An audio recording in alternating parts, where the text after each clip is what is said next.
अब बॉस बहुत है। अब नहीं नौटंकी। देखो तो हमने आपका 2 पार्ट पूरे कंप्लीट हो गए। कौन सा पार्ट चल रहा है? तीसरा। तो सबसे पहले आज कौन सी तारीख है? 25 25 तारीख है, 25 जुलाई। आज के दिन कौन सा दिवस मनाया जाता है? राष्ट्रीय जलयान दिवस मनाया जाता है। और उसके अलावा विश्व भ्रूण विज्ञानी दिवस मनाया जाता है। और भी बनाए जाते होंगे, जितना पता है उतना आपके लिए बता दिया। विश्व भ्रूण विज्ञानी दिवस क्या होता है? जलयान तो तुम जानते हो। जलयान का मतलब पूरे राष्ट्र में क्या होना चाहिए? जल की व्यवस्था। सीधी बात है, बिना जले तो जीवन ही व्यर्थ। विश्व भ्रूण विज्ञानी दिवस होता है जब एक भ्रूण छोटे से बच्चे को गर्भ में ही मार दिया जाता है, तो उसको बचाने के लिए बहुत सारी योजनाएं चलाई जाती हैं, बहुत सारे प्रतिबंध लगाए जाते हैं, बहुत सारी धाराएं लगी हुई हैं। तो ऐसा करते हो तो आपके ऊपर ये धारा लग सकती है। तो इसलिए क्या मनाया जाता है? विश्व भ्रूण विज्ञानी दिवस मनाया जाता है। मोटिवेशन देखिए, परिणाम कभी आपकी सोच के अनुरूप नहीं हो सकता। यानी हमने सोचा हम IAS बनेंगे, भाई उसके साथ मेहनत भी तो चाहिए। सोच सकते हैं, जरूरी है, सोचना भी जरूरी है, लेकिन जरूरी नहीं कि IAS ही बने। भाई छोटा पोस्ट तो मिल सकता है, RAS तो बन सकते हैं। वह तो हमेशा आपकी मेहनत के अनुरूप होता है। जैसी मेहनत होगी वैसे तुम बन जाओगे। 12th में किसी ने सोच रखा है कि हमें 95 लाना है, 98 लाना है, किसी ने 80 जो रहा है, किसी ने 70, किसी ने 60, कोई नहीं पास हो जाए बस। वो आपकी सोच है, कैसा सोचते हो। अच्छा सोचोगे तो परसेंट भी आपकी अच्छी बनती है, इफेक्ट जरूर है। ठीक है, तो ये क्या है? अपनी मेहनत के ऊपर करता है। तो 3 रात में मेहनत के ऊपर ही चल रहा है सारा चीज। चल रहा है कि नहीं चल रहा? तो पहले पार्ट का नाम क्या था? दो नहीं लिखा मैंने। 2 ध्रुवीयताओं का। 2 ध्रुवीयता का अंत का मतलब इसमें हुआ 2 देशों, USA और USSR। प्रारंभ में यही थे दोनों देश, एक था पूंजीवादी देश, एक था साम्यवादी देश। दोनों देशों के बीच आपस में क्या चलता था? कटान। अमेरिका था बिल्कुल पैसे वाला, विकासशील देश, आर्थिक स्थिति अच्छी थी, लेकिन USSR की उस टाइम पे आर्थिक स्थिति अच्छी नहीं थी। तो इसमें सबसे पहले पढ़ते हैं हम जर्मनी का विभाजन। और जर्मनी का विभाजन होता है तुम्हारा 1961 में। कब होता है? और जर्मनी 2 भागों में बटी हुई थी, यानी पूर्वी जर्मनी और पहले आराम से मिल बांट के आराम से रहा करते थे। पश्चिमी जर्मनी वाले क्या थे? पैसे वाले थे, आर्थिक स्थिति अच्छी थी, संसाधन की व्यवस्था भी वहाँ पे क्या थी? बहुत अच्छी थी। लेकिन कुछ दिनों के बाद क्या होता है? पूर्वी जर्मनी वाले क्या करते हैं? पश्चिमी जर्मनी में जाने लगते हैं, क्योंकि जब हमको ज़रूरत पड़ती है तो वहाँ पर जाना हमारा बनता है। अब मेरे पास पैसे नहीं होंगे तो मैं क्या करूँगा? काम तो करना पड़ेगा मेरे को। बिना काम करे कोई आजकल कुछ नहीं देने वाला। तुम भीख में ही मांगोगे ना तो लोग वहाँ भीख भी नहीं देते हैं। तो इसलिए अपनी मेहनत पे विश्वास करना सीखो। तो ये जर्मनी वाले क्या हो गए? पूर्वी जर्मनी अलग हो गया, पश्चिमी जर्मनी अलग हो गया, दोनों ही हो गए। दोनों के बीच धीरे धीरे विवाद होने लगे। क्यों विवाद होने लगी? पूर्वी जर्मनी वाले सारे कहाँ पर आने लगे? पश्चिमी जर्मनी के अंदर आने लगे। अब यहाँ से यहाँ आओगे तो भाई जगह का क्या होगा? कमी आएगी, क्षेत्रफल ज़्यादा बढ़ेगा, जनसंख्या ज़्यादा बढ़ेगी नहीं, क्षेत्रफल तो वही है लेकिन जनसंख्या तो बढ़ रही है। जैसे भारत में गए थे पाकिस्तान के यानी बांग्लादेश के लोग गए थे 80 लाख लगभग। तो भारत की उस टाइम पे आर्थिक स्थिति खराब हो गई थी। ऐसे ही यहाँ पे था। अब पश्चिमी जर्मनी वाले क्या गए? इनसे परेशान हो गए कि हमारे यहाँ पे आ रहे हैं, हमारी अर्थव्यवस्था को खराब हो रही है, पैसे कमाते हैं चले जाते हैं। कुछ लोग ऐसे वहाँ से आके वहीं पे बस गए, हम तो यहीं रहना है। अब पूर्व जर्मनी खाली होने वाला था, इसके लिए कुछ उपाय किया जाए। सरकार ने उपाय किया। उपाय करने के लिए क्या बनाया गया? एक बर्लिन नाम का जगह है ना, वो जर्मनी की क्या है? राजधानी है। क्या है? तो राजधानी। जैसे भारत की राजधानी क्या है? नई दिल्ली है।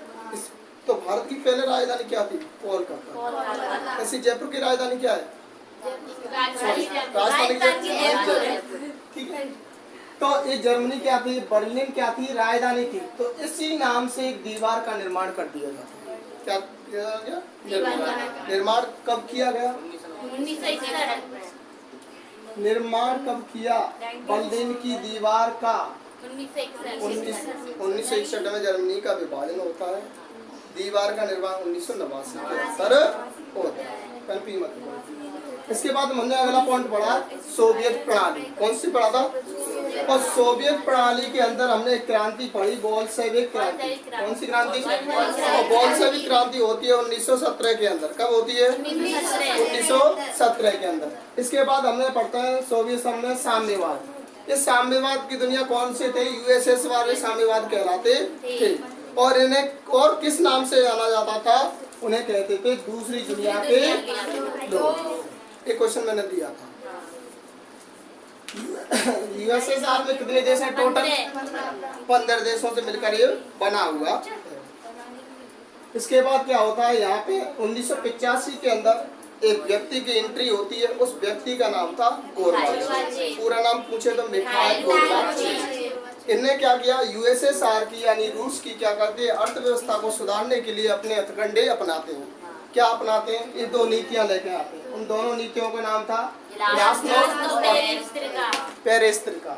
तो दो नीतियां थी। ग्लासनोस्ट का अर्थ भी पूछ सकता है आपको। तो ग्लासनोस्ट का अर्थ क्या होता है? खुला, क्या कह सकते हो? पारदर्शिता। दूसरा है आपका पेरेस्त्रिका। पेरेस्त्रिका का अर्थ क्या होता है? पुनः निर्माण करना। तो किसका निर्माण कर रहे हैं जी? सोवियत संघ का निर्माण कर रहे हैं। तो दोनों नीति क्लियर। इसके बाद क्या करते हैं? कुछ दिनों के बाद क्या दे देते हैं? गोरबाचेव इस्तीफा। 1951 में क्या दे दिया जाता है? इस्तीफा दे दिया जाता है। इस्तीफा देने के बाद इसकी जो यूएसएसआर था इनकी स्थिति वापस क्या हो जाती है? डगमगा जाती है। तो यूएसएसआर के राष्ट्रपति फर्स्ट राष्ट्रपति कौन बनते हैं? कब बनते हैं? 1985 में बनते। संयुक्त राष्ट्र के सदस्य कौन कौन से बनते हैं? 1991 में भी है बाल्टिक राज्य। कौन से हैं? तो आपसे पूछा या बाल्टिक राज्य कौन कौन से हैं? एस्टोनिया, लिथुआनिया और लातविया। ये 3 राष्ट्र ऐसे हैं जिन्हें हम बाल्टिक गणराज्य के नाम से भी जाना जाता है। क्वेश्चन आता है। फिर मैंने आपको बताया था विघटन की परिणतियां। सीधा पूछे तो सीधा नाम बताने हैं। अगर जेल में पूछता है तो थोड़ा बहुत उनमें अंदर लिखना है, जो मैंने आपको लिखाया गया है। तो कौन कौन सी बताएं आपको? पहली बताइए साम्यवादी पूंजीवादी। साम्यवादी पूंजीवादी में सीधा लिख सकते हैं यूएसएसआर क्या है हमारा? साम्यवादी यूएसएसआर साम्यवादी और यूएसए है वो क्या है? पूंजीवादी। दोनों चीज बताइए आपको। तो इनमें लिख सकते हो आराम। अब ये हथियारों की ओर कैसे समाप्त हो जाती है? जब कोई जरूरत ही नहीं पड़ रही है हथियारों में तो क्या होगा? लेना नहीं हमें। हम चीज को कब लेते हैं? हमारे पास पेन ऑलरेडी है। पेन लेने जाओगे दोबारा? इतने यहाँ से जाओ परेशान होकर लेके आओगे, बस ये रखे रहेंगे। क्या मतलब रहा? हमें जरूरत पड़ेगी तो लाना पड़ेगा। तो जब हमें जरूरत नहीं थी हथियारों की ओर क्या हो गई? आपस में देश ने हथियार लेना देना बंद कर दिया। तीसरी क्या थी? एक ध्रुवीय व्यवस्था का जन्म हुआ। क्यों हुआ एक ध्रुवीय? क्योंकि पहले से 2 थे, यूएसएसआर यानी अमेरिका और रूस कह लो सीधा शॉर्ट में। तो ये अमेरिका और रूस। अमेरिका तो पहले ही ताकतवर था। रूस की 1951 के बाद डगमा गई स्थिति। डगमा गई तो बता स्थिति में बैकवर्ड हो गया। अब एक स्थिति रह गई यानी यूएसए रह गया, यानी अमेरिका रह चुका था। तो अमेरिका था पूंजीवादी। क्या था? अब पूंजीवादी होने के कारण क्या होता है? एक ध्रुवी रह गया। एक ध्रुवी मतलब एक ही देश रह गया जो अपना अधिकार जमा रहा था। फिर आता है आपका सोवियत खेमे से अलग होकर नए राष्ट्रों का उदय होता है। सोवियत खेमे से बहुत सारे देश अलग होते हैं। अलग होकर क्या होते हैं? नए राष्ट्र बन जाते हैं। फिर आती है आपकी शॉक थ्योरी। सीधा क्वेश्चन पूछ रहा है शॉक थ्योरी का अर्थ क्या है? तो आघात पहुंचाकर उपचार करना। पहले छोड़ दो फिर भाई मनाओ। ये गलत है। पहले तो रुआ रहे हैं फिर चुप है बेटा, खूब बात ना ले काहे को रोए किधर ऐसा मत कर। परिणाम, इसके परिणाम भी काफी लिखाए गए हैं। तो पहला था आनंद तक नहीं ले जा पाया। आनंद तक नहीं लाया। अरे लोग को आनंद तक कैसे ले जाएगा? शॉक थेरेपी लाई तो अच्छी के लिए गई थी, लेकिन हर व्यक्ति को संतुष्ट नहीं कर पाया। पहली बात तो आनंद मतलब खुशी होना है। हर व्यक्ति को संतुष्ट नहीं कर पाए। इसके क्यों नहीं कर पाए उसका भी कारण था, क्योंकि यहाँ पे आर्थिक व्यवस्था थी बहुत ही चौपट हो चुकी थी। कहाँ पे? अमेरिका नहीं, यूएसएसआर की वो चल रही है। उसके बाद क्या होता है, मेन कारण ये रहा कि 90% कंपनियां थी जो सरकारी कंपनियां थी तो किसको सौंप दी है, निजी क्षेत्रों में बेच दी, बहुत कम दामों पे बेच दी। जैसे अब ये 10 साल के अंदर अंदर रेलवे में इतना नुकसान हुआ है बहुत ज़्यादा। तो मैंने देखा हो इतनी ट्रेन पलट रही है, अच्छे समाचार सुनते हैं क्या निर्णय देखते हैं। ना मैंने देखा टिकटॉक के कहाँ के पहले टिकटॉक के था, इंस्टाग्राम ठीक है। तो रूस की मुद्रा क्या है आपकी, रूबल है। राष्ट्र कुल कॉमनवेल्थ का संस्थापक पूछा जाता है सीधा, तो एशियाई देश में जितने भी देश आते हैं वे सारे देश किसमें आते हैं, राष्ट्रीय कुल यानी कॉमनवेल्थ के अंतर्गत। ये पहले पार्ट का तुम्हारा थोड़ा सा निचोड़ आया समझ। जिसने पढ़ा है उसके तो आ सकता है, जिसने नहीं पढ़ा है तो इसको मैं गारंटी नहीं दे सकता। क्यों भाई, ऐसा होता है हमने एक तो डिटेल में पढ़ रखी है, अब शॉर्ट पढ़ रहे हैं तो वो चीज़ हमें अच्छी तरह समझ में आएगी। मैं कोशिश पूरी करता हूँ कि आज भी आया होगा बच्चा तो उसकी समझ में आ जाएगा, ठीक है। पार्ट दूसरे का नाम क्या था, सत्ता का वैकल्पिक केंद्र। वैकल्पिक वैसे तुमने पढ़ा होगा कि आवासादा होते हैं, वे क्या होते हैं, ऑप्शन होते हैं, उन्हीं को कहते हैं विकल्प, है ना। तो इसमें कैसे कह रहा है, सत्ता मतलब होता है राजनीति, यानी जिसका अधिकार होता है वही तो होती। अब अधिकार तो वहाँ पे किसका आता है, इसके बाद अधिकार वहाँ पे कौन था, अमेरिका का था। अब अमेरिका के खिलाफ रणनीति चलती है, संस्थाएं बनाई जाती हैं कि हम किस हिसाब से इनसे आगे निकल सकते हैं, किस हिसाब से इनको हम पछाड़ सकते हैं, किस हिसाब से हमें अपनी अर्थव्यवस्था बना सकते हैं। ये नीतियाँ चलती है हमारे इस पार्ट के अंदर, और कुछ नहीं है, ठीक है। पहला पॉइंट आता है यूरोपीय संघ। कौन सा आता है, बहुत सारी कंपनियां और भी बनती हैं, संस्थाएं और भी होती हैं, बेकार छोटी मोटी होती हैं। जैसे मैंने बताया तुम्हें EEC, ऐसी संस्था बनती है लेकिन वो क्या प्रॉपर रूप से नहीं उठ पाती है।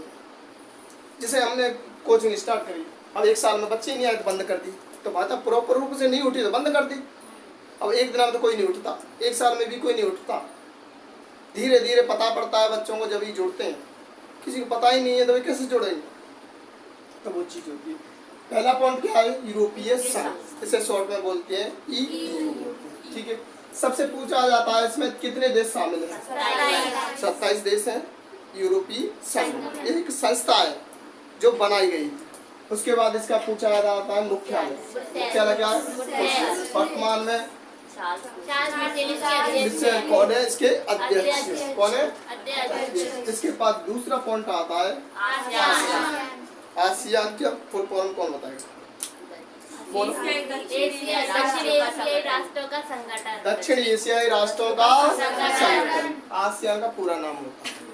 आसियान का जन्म ओनली 5 राष्ट्रों से होता है शुरू में, तो उसके बाद जुड़ते जुड़ते 10 हो जाते हैं। कितने हो जाते हैं, तो पहला 5 राष्ट्रों से जन्म होता है वे होते हैं IM पास। किस नाम से याद कराया, I का मतलब इंडोनेशिया, M का मतलब मलेशिया, F का मतलब S का मतलब सिंगापुर और T का मतलब थाईलैंड। उसके बाद अन्य राष्ट्र जुड़ते हैं, उनका नाम है Brunei, Cambodia, Laos, Vietnam, Myanmar. यहाँ से भी मैंने आपसे क्वेश्चन दिया, मैंने कहा आसियान देश में कौन सा शामिल नहीं। तो आपको 10वें में से कोई पूछ रहा था, पहले पूछ रहा था वो इंग्लिश, शुरुआत में है वो उन्हीं में से, और मैंने वियतनाम दिया था, वियतनाम लगाना था आपको, तो आपके क्वेश्चन में भी रेसिंग देखो। उसके बाद तीसरा पॉइंट इसमें क्या है, भारत और चीन से। भारत और चीन में बहुत ही अच्छे गहरे संबंध थे शुरुआत में, लेकिन धीरे धीरे सीमा विवाद के ऊपर, तिब्बत के ऊपर, अरुणाचल प्रदेश के ऊपर और लद्दाख में क्या है, अक्साई चीन, ये क्षेत्रों के ऊपर चीन और भारत में आपस में झगड़ा होता रहता है। तो इस चीज़ के बारे में उसके बाद मैंने ये तो मैंने बता ही दिया कि USA क्या होता है पूंजीवादी, USSR क्या होता है साम्यवादी क्षेत्र होता है। इसमें संधि भी होती है काफी, रोम संधि कब होती है 1957 में, सागोन संधि कब होती है 1985 में। ऐसे काफी पॉइंट हैं, देखो सबने बता दें तो नहीं करा सकते इस चीज़ को, बस ये है कि आज से हमें रिवीजन हो जाता है तो हमें याद आ जाता है हमने ये चीज़ पढ़ रखी है, ठीक है। अब आता है तुम्हारा समकालीन दक्षिण एशिया। तो सबसे पहला पॉइंट मैंने नाम ही लिखाया कि दक्षिण एशिया है क्या चीज़, तो दक्षिण एशिया क्या है आपकी, है दक्षिण एशिया में जितने भी देश बसे हैं, दक्षिण एशिया में जितने भी देश क्या है बसे हैं, उनमें क्या चलता रहता है, उनके बीच भेदभाव, आशा, निराशा, शक, दोस्ती, दुश्मनी, सब चीज इसके अंदर होती है, वो ये दक्षिण एशिया। आया समझ? दक्षिण एशिया की स्थिति बताई सेकंड पॉइंट में। तो मैंने कहा पूर्व में कौन स्थित है, बंगाल की खाड़ी कहाँ पे आपकी पूर्व में स्थित है। मैंने कहा दक्षिण में क्या स्थित है, हिंद हिंद महासागर स्थित है। क्यों हिंद महासागर नीचे ही होगा, तो इसलिए दक्षिण में स्थित है। उसके बाद पश्चिम में इधर क्या है अरब सागर, और उत्तर में क्या है, ऊपर का है हिमालय, नीचे का है हिंद महासागर, इधर साइड बंगाल की खाड़ी, इधर साइड हो गया। ये किसकी स्थिति है, एशिया, बता सकते हो। अब हमने नेक्स्ट पॉइंट लगाया चीन, अफगानिस्तान और म्यांमार। ये क्या है, इस चीन की बात करें तो दक्षिण एशिया का हिस्सा नहीं है। अफगानिस्तान की बात करें पहले नहीं था, लेकिन बाद में जोड़ा गया। म्यांमार की बात करें ये आसियान का क्षेत्र है, लेकिन आता किसमें, दक्षिण एशिया, लेकिन क्षेत्र किसका है, यहाँ देख सकते हो आसियान में लिखा होगा, ये लिखा है कि नहीं, लेकिन आता किसमें, दक्षिण एशिया। फिर मैंने नेक्स्ट पॉइंट कराया भारत और श्रीलंका में भारत और श्रीलंका। तो इसमें दो एक आधी पॉइंट लिखा थे मैंने भारत श्रीलंका के बारे में। इसमें क्या होता है, लोकतंत्र कायम रहता है। तो तुम देख रहे हो भारत में तो लोकतंत्र है, श्रीलंका में भी ऐसे। तो ये कब की बात है, 1950। फिर मैंने कराया बांग्लादेश और पाकिस्तान। ये मैंने पूरी कहानी सी बताई है, फिर भी मैं उस बुक में मैं पूरी और डिटेल से बताऊंगा। इसमें क्या होता है, भारत होता है, एक ही देश होता है, पूरा अखंड भारत होता है। उसके बाद क्या हो जाता है, धीरे धीरे आजाद होने के बाद क्या होता है, इसका विभाजन हो जाता है। विभाजन होता है दो भागों में होता है, पूर्वी पाकिस्तान और पश्चिमी पाकिस्तान। पूर्वी पाकिस्तान वालों को पश्चिमी पाकिस्तान वाले क्या करते थे, परेशान करते थे, आतंकवादियों की तहत क्या करते थे, उन्हें परेशान करते थे। उनसे क्या आ जाता था, तुम्हें अपनी नीति नहीं, हमारी नीति अपनानी है, हमारी संस्कृति अपनानी है। वो इस बात से परेशान हुआ करते थे, आतंकवाद बार बार करेगा तो परेशान हो जाते हैं। परेशान होने के बाद कहाँ चले जाते हैं, वे मदद मांगते हैं, किससे, भारत से मदद मांगी जाती है। भारत की सेना ने उसकी क्या करते हैं, मदद करते हैं। मदद करने के बाद क्या होता है, बांग्लादेश को क्या करा दिया जाता है, 1971 में आज़ाद करा दिया जाता है। यानी पूर्वी पाकिस्तान वालों को आज़ाद करा दिया जाता है। आज़ाद कराने के बाद उस पूर्वी पाकिस्तान का नाम चेंज करके रख दिया जाता है बांग्लादेश। क्या रख दिया जाता है, बांग्लादेश। तो एक बांग्लादेश और पाकिस्तान की स्थिति और भी है, हालांकि पर मैंने कराया।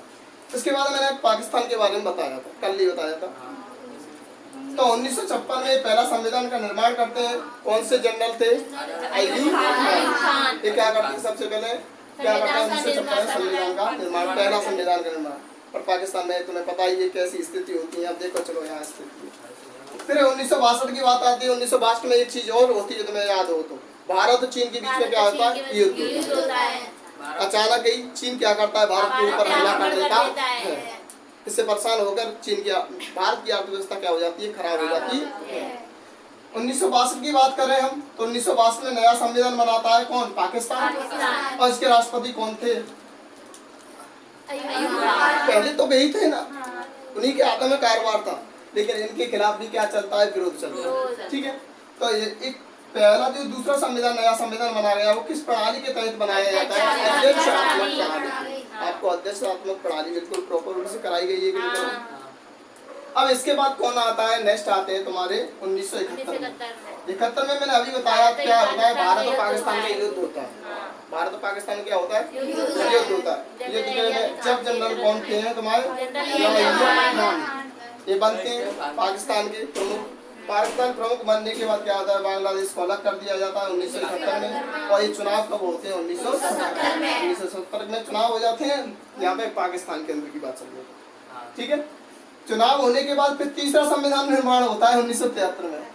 कब होता है, 1973 में संविधान का, तीसरे संविधान का निर्माण होता है। वो कौन सी प्रणाली के तहत होता है, संसदीय प्रणाली के तहत होती है। फिर वहाँ पे कौन बनता है, यहाँ पे मुखिया कौन रहता है, जुल्फिकार अली भुट्टो। कौन बनते हैं, इन्हें राजनीतिक गद्दी ढंग से नहीं संभाली। ये कब से 1971 से 1972 तक राजगद्दी पर रहते हैं, लेकिन इनके खिलाफ भी विरोध करने के लिए आतुर काफी लोग रहते हैं। इनके खिलाफ भी विरोध किया जाता है। विरोध करने के बाद फिर कौन आते हैं आपके? जनरल कौन है? जिया उल हक। कौन है? कब से कब तक रहते हैं? 77 से 88 तक अपने कार्यभार संभालते हैं। उसके बाद क्या होता है? आपके नेक्स्ट आते हैं बेनजीर भुट्टो। कौन थे? बेनजीर भुट्टो किस पार्टी से थे? पीपीपी। किस पार्टी से थे? पीपी का अर्थ क्या बताया? Pakistan peoples party. क्या बताया? कब की बात है ये? 1988 से 1990 तक ये बने रहते हैं। फिर बाकी बाद इनकी विरोध किया जाता है और फिर आते हैं आपके नवाज शरीफ। एक किस लीग का निर्माण करते हैं? मुस्लिम लीग का निर्माण करते हैं। और निर्माण करने के बाद ये कब तक रहते हैं? 1990 से 1993 तक रहते हैं। ये कौन से मान जाएंगे? तो दोस्तों दोबारा इसके ऊपर क्या हो जाता है? यानी विरोध करते हैं, इसका पद से हटाया जाता है, फिर सैनिक शासन आ जाता है। बताया ना बार बार। तो फिर कौन आ जाता है? फिर आ जाता है बेनजीर भुट्टो। ये रहते हैं 1993 से 1996। ये कौन सा साल? फिर आ जा बेटा 1993 से 96 तक राज करते हैं। इसके बाद फिर आ जाते हैं। अभी मैं बीच की बात कर रहा हूँ, आगे करूँगा। सब नहीं खाया वो देख लो। फिर आ जाते हैं 1997 से 1999 तक रहते हैं नवाज शरीफ द्वारा। ये कौन सा मानता है? द्वारा ये बेटा।